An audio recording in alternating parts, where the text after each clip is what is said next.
Thanks so much for calling by. It's great to have you here with us in the studio. Thank you for the invitation. So I know you have a packed agenda today. Let's start maybe with Iran, because we are expecting some tougher decisions by the EU today to clamp down and put pressure on the Iranian regime. When you go in a meeting, you hope, but you wait till the end to be happy. So I hope that we will be able today to agree, because we need unanimity to put, for example, the Guardian of the Revolutions on a terrorist list.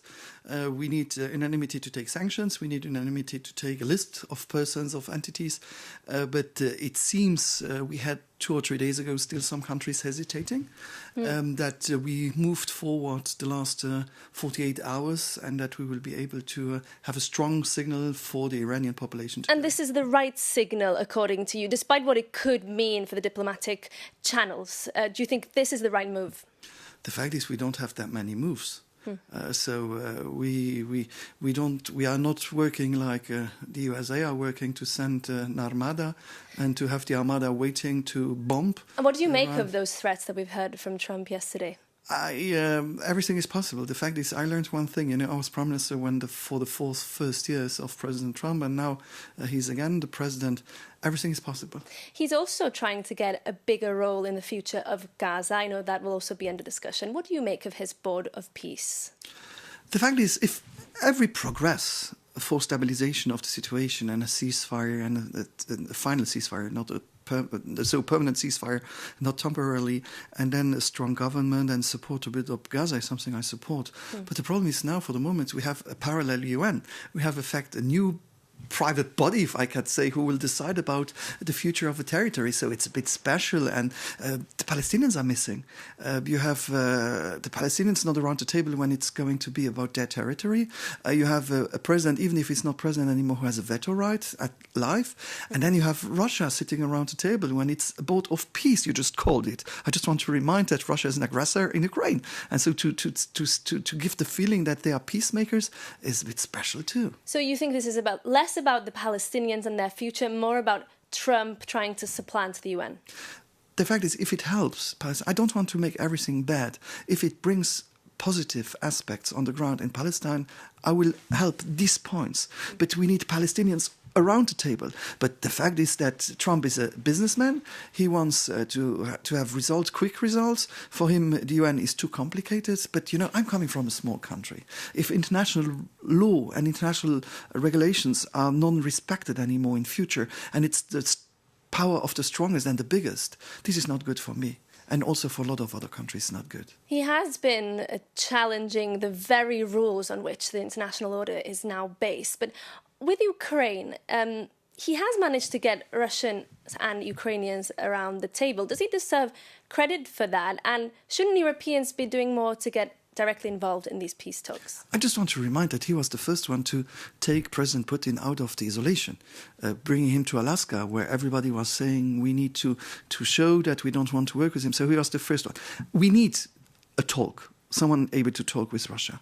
But the fact is, I just want to remind that he said, I think it was 24, 48 hours when he was coming in office, that he would find a solution.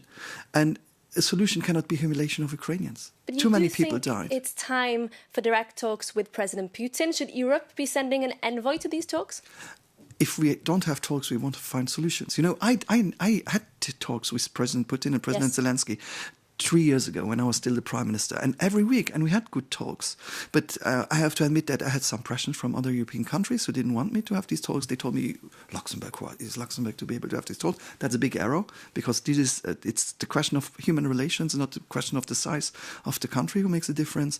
And on the other hand, Bucha happened, and after Bucha I was not able to have these talks anymore with President Putin. But we need to talk with them if we want a solution. If we can't talk to them, we won't find a solution. And if I was too small to do it, if then President Macron or someone else is able to represent Europe because they don't want to talk to Kaja Kallas, but I think without talks we won't find solutions. So Macron, anyone else you think in the continent who could represent you? You seem to know Putin. You've met him in Moscow. Would you be willing to take on this role?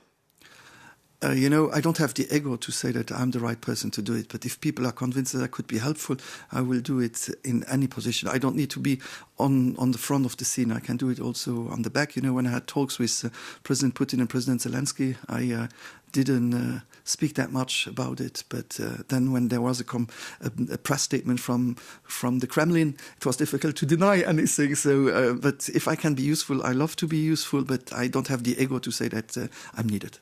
Meanwhile, of course, the Ukraine war is raging on, and Europe is really having to think about its future, the transatlantic relationship in tatters after the recent threat over Greenland and so on. How do you see the future? And what do you make of Mark Rutte's comments earlier this week that Europe can keep on dreaming if it thinks it can go alone? If it's now, it's like now. For me, in fact, Europe has a wake-up call also because of President Trump. In fact, I see that we have rules when everything is in honeymoon. Who represents Europe? I see Kaja Kallas was, for example, not in Washington when there was discussions with the president. It's her job. So I think it would be important to see how we could have also legitimacy that for the next European elections, or the president of the Commission or the president of the Council should be someone who's got the legitimacy also from the electors. That would be in elections, and they could be directly elected. So to be the one who can try to form the next Commission, and then they still need a majority in parliament, but so that we have a president of Europe who is really the strong person. We are absent. You know, there are discussions in some countries about Ukraine. Okay. Europe is not there. We're going to have to leave it there, Minister. Thank you so much. We hope to get you back in the studio very soon.